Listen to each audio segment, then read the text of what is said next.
And so the budget hearing came and went. Let's talk about it. How's it going, y'all? Aiden Anderson here with the Moscow Minutes. As I just alluded to, the city had its annual budget hearing this past week, and we're here to go over the discussion. Just an aside, we went through the budget for fiscal year 2025 in detail in another video, which we'll link to with this one. If you want the details on the budget, check that video out. If you want the details on the meeting, keep watching. Let's start with the consent agenda. Typically, all of these items pass as a block, but Councilmember Julia Parker requested that one item be pulled for separate consideration by the council. This item was a license agreement for shared mobility scooters provided by a company called Spin. The city has previously interacted with e-scooter providers interested in bringing their services to the city, and this is the latest of those. Julia said that she pulled the item to make sure that the city highlighted and reiterated the work they've done related to e-scooter use, safety, and accessibility within the city. The agreement was then approved unanimously. Now, let's take a look at public comment. This should raise a few eyebrows. Hello. Hello, my name is William. I live at 613 West A Street. I want to talk to you today about my experiences of anti-Semitism in Moscow, Idaho. On October 7th, I watched as my friends of mine at the Nova Music Festival in Israel were gang raped, murdered, tortured, burned alive, and taken hostage. So suffice to say, I'm pretty much the #1 expert here in town on October 7th and anti-Semitism. Before I begin, I'd like to tell you about the anti-Semitism I've experienced here in Moscow since October 7th as a Jewish person in our community. Last month, I walked into Mikey's, placed my order, and sat down.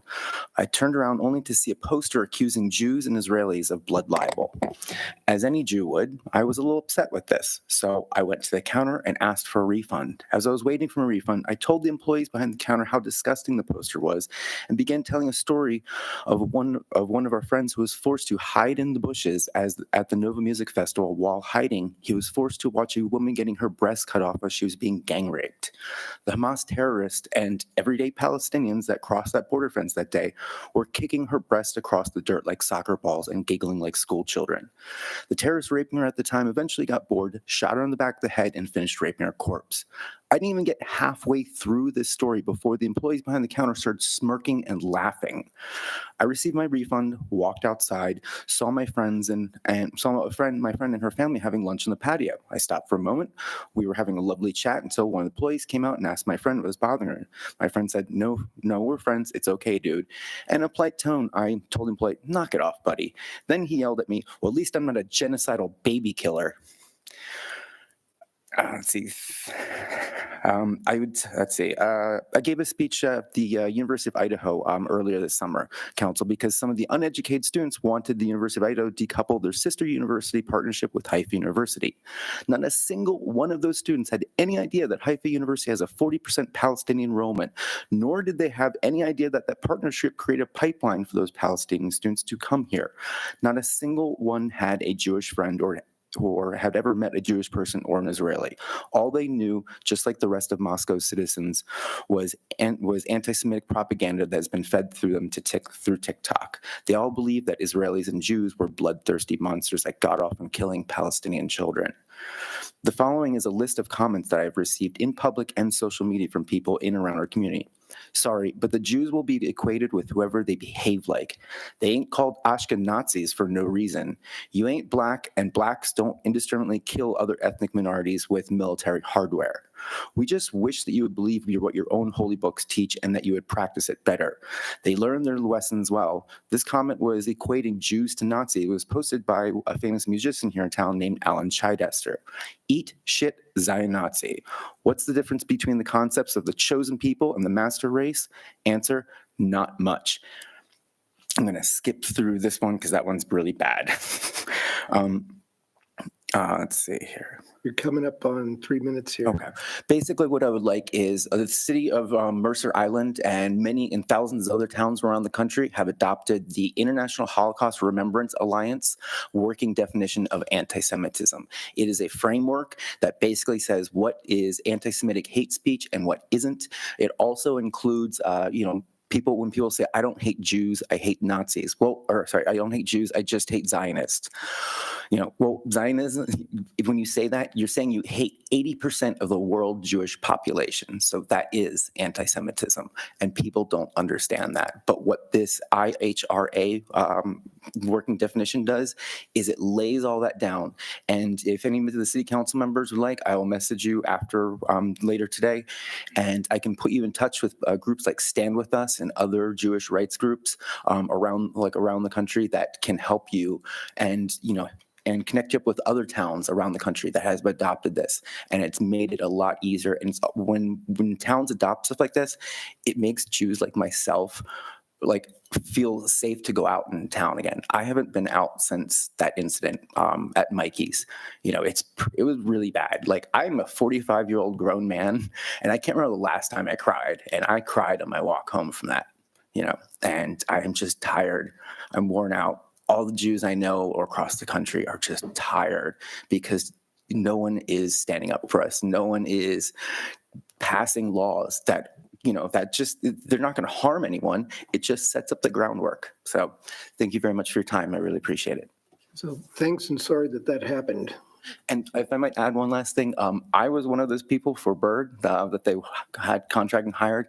I will message you with that as well. I can tell you guys some really crazy stuff. Okay, thanks so much. For context, I don't think any city officials have made any public statements explicitly related to the current Israel-Palestine conflict, and I'd be surprised if they did. That issue has, like many issues of our day, a pretty significant degree of distance from the role the city plays as far as governance goes. This comment goes out of its way to highlight ways this issue plays with the local side of things, so it'll be interesting to see if there's any response.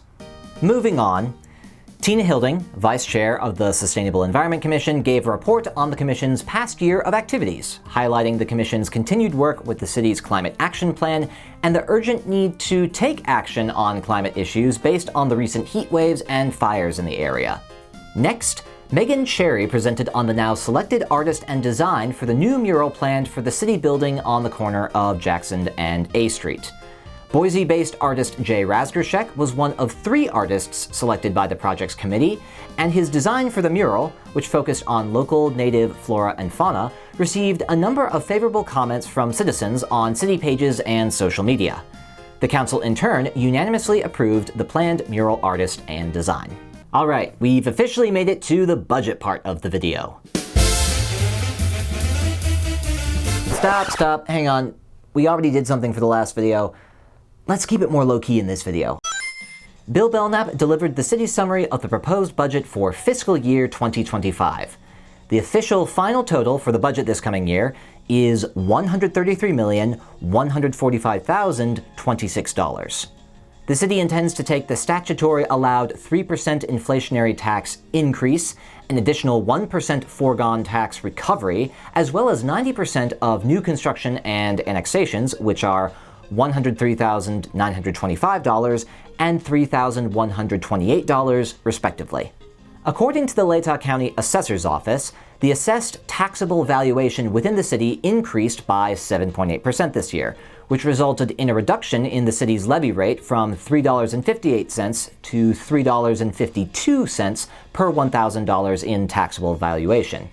This brings the city's property tax levy to the aggregate amount of $8,614,902.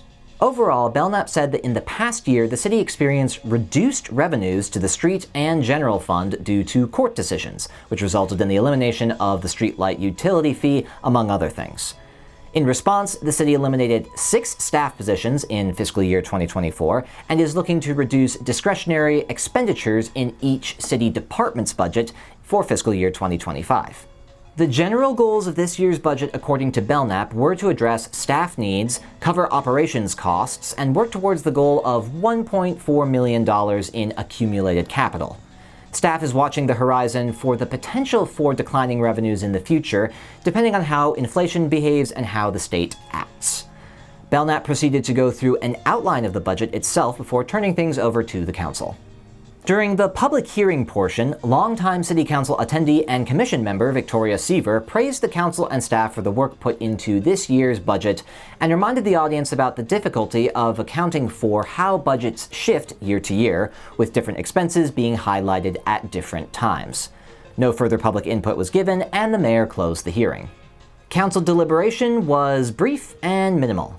Drew Davis commented on his desire to help the public better navigate the budget documents and the decisions that are all a part of the budget process, and Gina Taruccio praised the staff for their hard work. The budget for fiscal year 2025 was then approved unanimously by the Moscow City Council. Following right behind the budget every year is the fee resolution.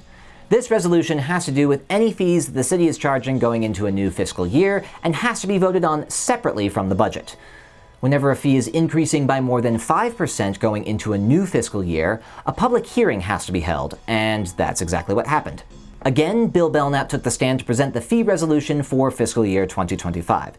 Here are some of the fee increases which prompted the public hearing requirement.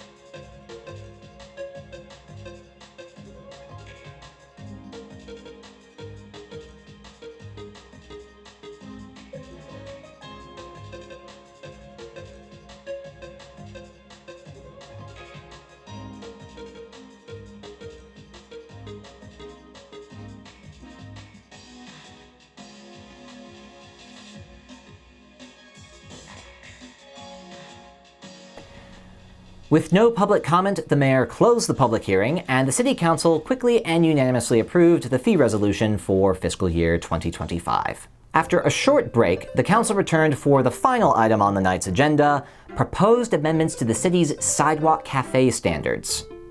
In the past, Moscow's sidewalk cafe regulations have prohibited the service and consumption of liquor within licensed sidewalk cafes unless the establishment is a full-service restaurant.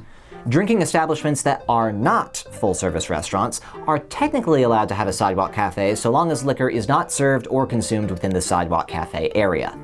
The city has historically denied licensing sidewalk cafes to drinking establishments that serve liquor because of the difficulty in policing the "no liquor outside" rule.